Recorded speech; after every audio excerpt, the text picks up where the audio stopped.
If you have been watching this channel for a while, you probably already know what a horrible student I have been in school. I wasn't only getting bad grades, but I hated education in general. I'm not sure why, but surprisingly, I have viewed books as the most useless and boring things out there. Of course, my parents always advised me to read books in my free time if I want to have a good future, but unfortunately, it didn't work out.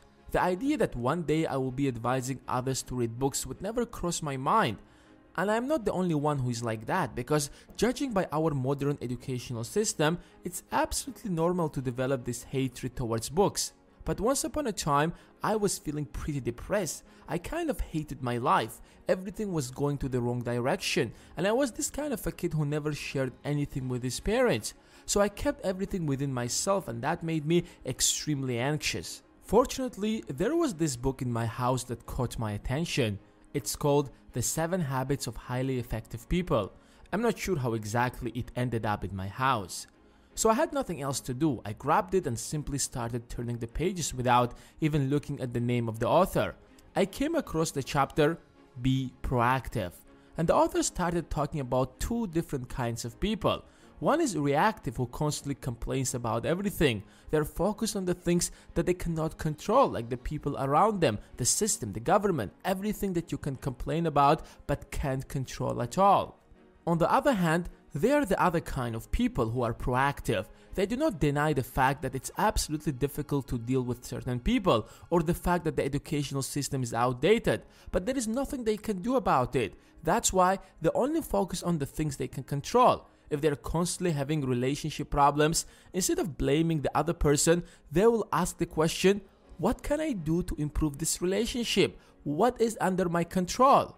Well, I can work on improving my social skills or learn how to react to insults, for example. That's when I realized that the problem wasn't in my school or the people around me. I simply was focusing on the wrong things all this time. I wasn't asking the right question.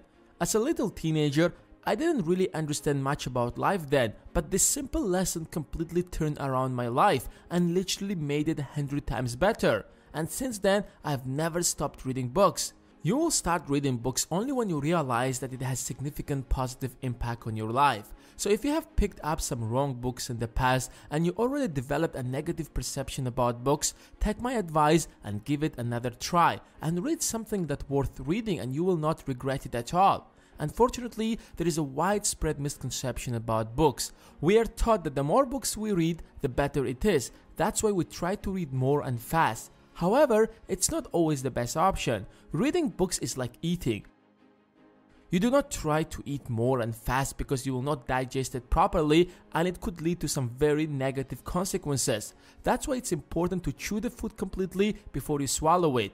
If you simply skim through the pages of the book, you will not get the real value of the book, and you will certainly think that books are useless. That's exactly what's happening with the school system. Every single day we are taught a bunch of new facts about everything, but no one really knows how we are going to use that in the real life. We spend countless numbers of hours memorizing them so that we can write them on a piece of paper the next day, but we cannot certainly remember them in few days. Hence, focus on consuming less information but more valuable. I will leave a link below to my favorite books. Trust me, after reading them, you will completely shift your perspective about books. In fact, there is a big difference between reading a book, understanding the book, and finally implementing it. I read some books a couple of times, for example, like The 50th Law by Robert Greene, because each time when I read it, surprisingly, I come across something absolutely new that I haven't noticed before. Try to read a valuable book a couple of times and you will be amazed by how much value you have been missing.